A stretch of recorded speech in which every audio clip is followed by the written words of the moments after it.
یکم ذی الحجہ کے بعد ناخن اور بال کاٹنا۔ ذی الحجہ کے پہلے 10 دنوں میں بال اور ناخن نہ کاٹنے کی شرعی حیثیت کیا ہے؟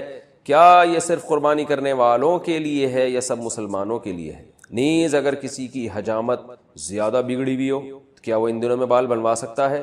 رحیم داد 4 سدہ سے۔ ذی الحجہ کا چاند نظر آ جائے تو حدیث میں آتا ہے کہ وہ شخص جس نے قربانی کرنی ہے، قربانی کا ارادہ ہے جس کا، ہر آدمی کے لیے نہیں ہے، جس نے قربانی کرنی ہے، جس کا ارادہ ہے، ظاہر ہے مالدار کا ارادہ ہوتا ہے، اور اگر غریب کا ارادہ بن گیا ہے، واجب تو نہیں ہے غریب پر لیکن وہ ارادہ کر لیتا ہے، تو اس کے لیے بھی مستحب حکم یہ ہے کہ وہ ناخن اور بال نہ کاٹے، یعنی چاند نظر آنے سے پہلے کاٹ لے اور پھر ان 10 دنوں میں نہ کاٹے، اور وہ جب کاٹے جب جانور کے گلے پہ چھری چل جائے۔ یہ افضل عمل ہے، بہتر عمل ہے، لازم نہیں ہے۔ اور یہ افضل بھی اس صورت میں ہے کہ بعض دفعہ یہ ہوتا ہے کہ 40 دن ہونے والے اور ناخن بال آپ نے کہیں کاٹے نہیں ہیں، تو پھر 40 دن کی مدت سے زیادہ تو پھر یہ ناجائز ہو جائے گا، تو پھر ایسی صورت میں بہرحال آپ کو کاٹنے پڑیں گے، یعنی بہت زیادہ اگر ناخن بال بڑھ گئے ہیں اور 40 دن کی مدت پوری ہونے والی ہے تو پھر آپ کے لیے کاٹنا ان بالوں کو واجب ہے۔ قربانی اپنے وطن میں ہو تو بال وغیرہ کس حساب سے کاٹیں گے؟ بیٹا لندن میں رہتا ہے اور قربانی کراچی میں ہوتی ہے، کیا وہ اپنے بال وغیرہ کراچی کے حساب سے قربانی کے بعد کاٹے گا؟ نزہت صاحبہ کراچی سے۔ جی ہاں، کیونکہ حدیث میں آتا ہے کہ جو بال یا ناخن نہ کاٹے جائیں، جو کہ افضل عمل ہے، واجب نہیں ہے، تو وہ اس صورت میں ہے جب جانور کے گلے پہ چھری چل جائے تو پھر کاٹ سکتا ہے۔ تو جب کراچی میں اس نے قربانی کی اور یہاں جانور کٹ گیا تو وہ لندن میں ہو یا امریکہ میں ہو بال کاٹ سکتا ہے۔ قربانی کی عبادت کا آغاز کب ہوا؟ کیا قربانی حضرت ابراہیم علیہ السلام کے زمانے سے شروع ہوئی ہے یا اس سے پہلے بھی ہوتی تھی؟ نیز یہ حضرت ابراہیم علیہ السلام سے پہلے جو نبی تھے وہ کس چیز کی قربانی کرتے تھے؟ عثمان گوجرانوالہ سے۔ قرآن سے اشارہ ملتا ہے کہ قربانی حضرت ابراہیم علیہ السلام سے پہلے بھی ہوتی تھی، مگر اس شکل میں نہیں تھی، وہ دوسری شکل میں تھی۔ اذ قربا قربانا فتقبل من احدهما ولم يتقبل من الاخر۔ قابیل اور حابیل نے قربانی پیش کی تھی، حابیل کی قبول ہو گئی، قابیل کی رد ہو گئی، تو اس سے بھی متبادر یہی ہوتا ہے کہ انہوں نے جانور ذبح کر کے اللہ کے ہاں پیش کیا تھا، لیکن کوئی صحیح یقینی مستند بات نہیں ہے اس بارے میں۔ البتہ ابراہیم علیہ السلام سے پراپر اس سنت کا آغاز ہوا ہے، ان کو بیٹے ذبح کرنے کے لیے لٹایا گیا اور پھر انہوں نے اللہ کے حکم کو پورا کیا اور اللہ نے بیٹے کے بجائے ایک جانور دے دیا ان کو۔ تو ہم جو قربانی کی سنت کو پورا کرتے ہیں وہ ابراہیم علیہ السلام کی سنت کو تازہ کرنے کے لیے، ان کی سنت کو زندہ کرنے کے لیے۔ تو ہماری والی قربانی حضرت ابراہیم سے ہی شروع ہوئی ہے۔ البتہ قربانی یعنی جانور اللہ کے لیے ذبح کرنے کا فلسفہ ہمیں قرآن و سنت سے اشارہ ملتا ہے کہ وہ پہلے سے بھی تھا۔ وہ نابالغ صاحب نصاب ہو تو کیا قربانی واجب ہوگی؟ اگر نابالغ بچہ یا بچی صاحب نصاب ہو تو کیا اس پر قربانی فرض ہوگی یا نہیں؟ محمد جعفر علی، نہیں فرض ہوگی، اس لیے کہ عبادات جو ہے وہ بالغ لوگوں پر فرض ہوتے ہیں، نابالغ پر نہ زکوٰۃ فرض ہے اور نہ قربانی، اگرچہ وہ مالدار ہی کیوں نہ ہو۔ قرض دار پر قربانی کا حکم۔ ایک آدمی صاحب نصاب ہے مگر اس نے لوگوں کا قرض بھی دینا ہے، کیا اس پر قربانی واجب ہوگی؟ محمد اسامہ چنیوٹ سے۔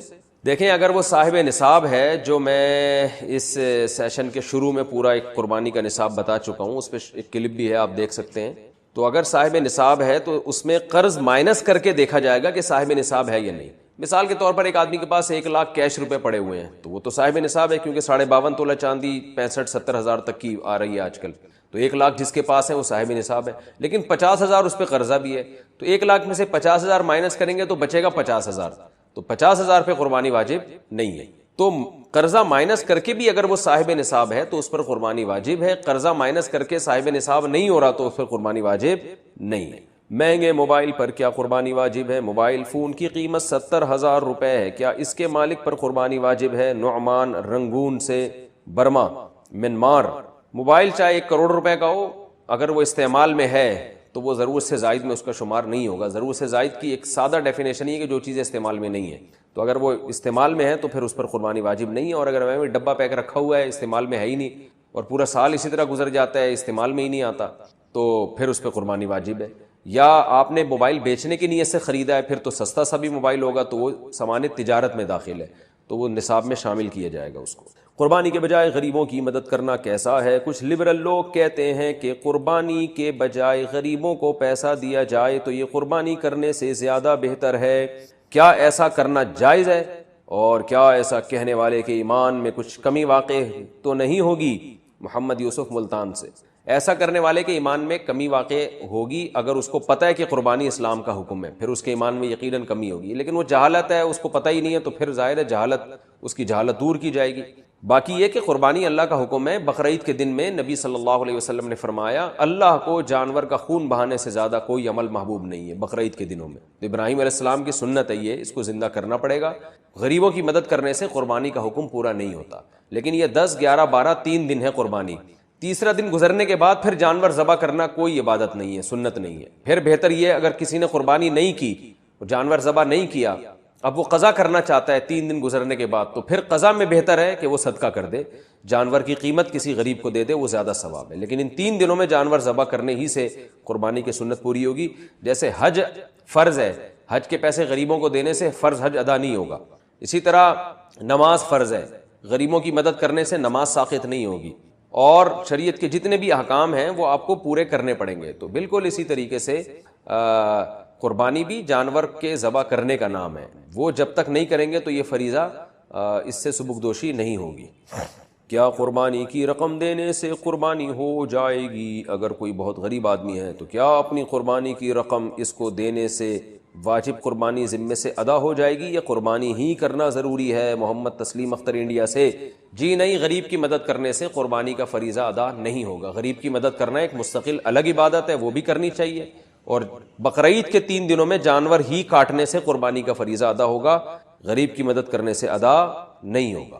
اگر آپ کو مدد غریب کی کرنی ہے تو جانور کاٹ کے بقرعید کے 3 دنوں میں اس کے گوشت سے آپ مدد کر لیں، تو قربانی کا فریضہ بھی ادا ہو جائے گا اور صدقے کا ثواب بھی مل جائے گا۔